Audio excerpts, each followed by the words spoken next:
સુરતના ગત્રોજ પુણા ગામ Kohinoor textile market 2 સામે આવેલા કચરાના ઢગલા પરથી કોથળામાંથી પુરુષનો મૃતદેહ એક યુવકને મળ્યો હતો। યુવકે કોથળામાં મૃતદેહ જોતા તાત્કાલિક પોલીસને જાણ કરી હતી। તેથી પોલીસ ઘટના સ્થળ પર આવીને તપાસ ચાલુ કરી હતી, જેમાં મૃતક યુવકના માથામાં અને આખરે શરીરે ઈજાના નિશાન દેખાયા હતા।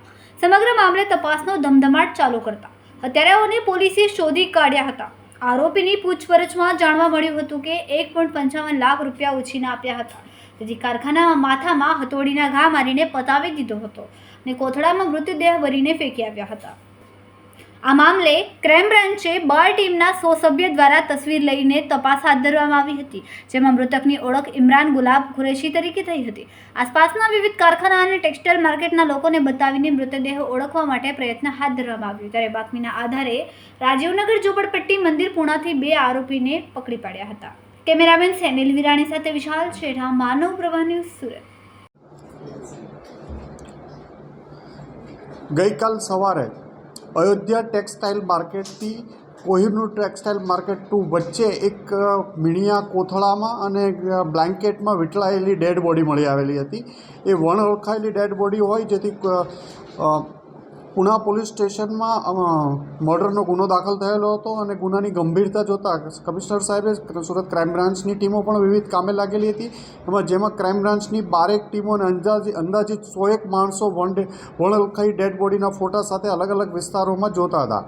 આ વિસ્તારોમાં જ્યારે પૂછપરછ દરમિયાન ગઈકાલ રાત્રે કોમ્બિંગ દરમિયાન પીઆઈ જયંત ઝાલા સાહેબ અને તેમના પીએસઆઈ સોઢા અને ગામિતને એક બાતમી મળી હતી કે 2 ઈસમો જતીન ખોખરિયા અને જીતેન્દ્ર ગૌતમ આ બંને આ મર્ડરમાં સંડોવાયેલા છે, જે આધારે બંનેની પકડવામાં આવ્યા અને પૂછપરછ કરતાં એમણે આ બંને આ ગુનો કબૂલ્યો હતો।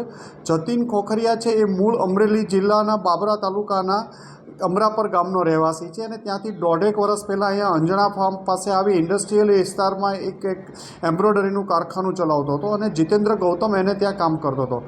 અંદાજિત એક વર્ષ પહેલાં એણે 3.5 લાખ રૂપિયા, જે મરનાર છે એનું નામ ઇમરાન કુરેશી હતો, એ પણ બાબરાના એના ગામનો જ વતની હતો અને બંને મિત્રો હતા।